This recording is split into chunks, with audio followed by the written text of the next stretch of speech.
Are ideas about guitars and problems associated with guitars and coming up with solutions for this and that always occupying your mind? Do you drive around thinking of stuff like this? Is it just constantly what you're all about? No, I wouldn't say I'm constantly thinking about stuff like that, but because you're involved in guitars on a daily basis, when something does come up, you say to yourself, maybe that could be better, maybe I can make that better for the guitar player. He's putting up with this and he's putting up with this rattly thing, or he's doing this or he's doing that. So no, I don't constantly think about it unless it's brought to the forefront. It's something that I feel we could do to make something better.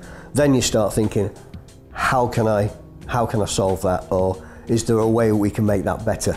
But if you want to if you want me to give you an example of something like that, we've done a set of tuners called Easy Locks. Now then, we know about the bridge returning to zero, keeping guitars in tune. We know about the nut and sliding backwards and forwards and the roller nut, and whether it's a clamp or a roll nut, whatever it is. And I struggled for years, especially when I was working on the first vintage designs and I had the vibrato bridge and I had all the different things. It wasn't possible to use a high dollar locking tuner to put on that guitar at the price points we were trying to reach. So I was trying to think, how can I possibly do a locking tuner for virtually no money? Which means it has to have no mechanics in it whatsoever.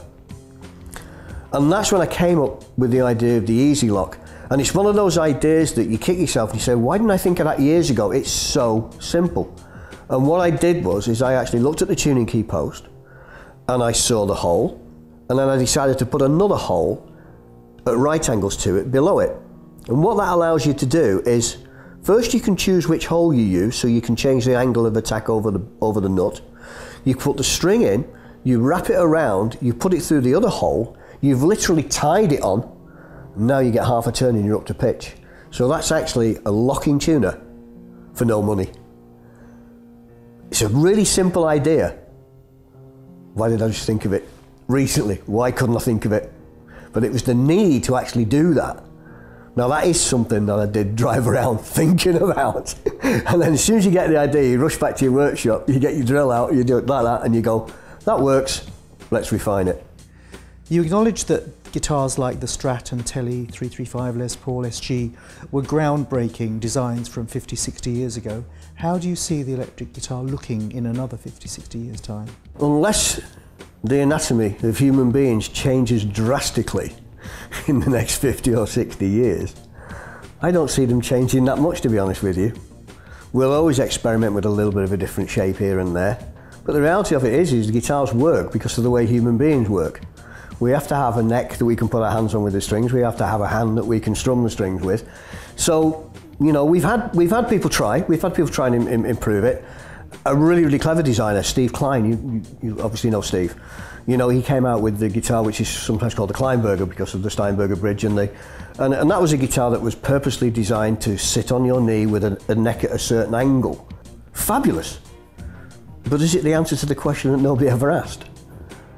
So I really don't see them change that much. I mean, I can see technologies coming into it, but again, you know, we've got infrared bridges, we've got sensors, we've got lasers, we've got all kinds of things.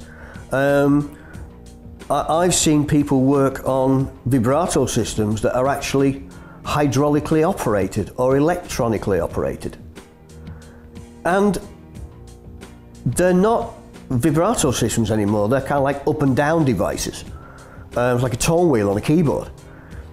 I think what people forget is there's a mechanical resistance to a vibrato system. And if you mess with that, if you change that, it doesn't feel right. So I don't see any radical changes at all, to be honest with you. And you would think that people would really love to have one guitar that sounded like all guitars, but there is still resistance to that in certain quarters. Do you think that one day, a long time hence, that all guitars will be modelling devices? I think the modelling thing is absolutely fantastic. I think it's brilliant technology. I think it allows people to experiment with lots of different sounding guitars or different amplifiers and things like that. But the reality of it is, and we have alluded to this in other questions, we still are playing the faults of the instruments. And when you remove the faults of the instruments, the character's gone, especially in the sound. So I have a difficult time really believing that one guitar can sound like every other guitar, because you've got to consider construction methods, you've got to consider woods and materials, again you've got to consider scale length, you've got to consider string gauge. Everything you do to a guitar will change its sound or its feel, and that then changes the way you accept the guitar, listen to the guitar, play the guitar, work with the guitar, interact with the guitar, if you like.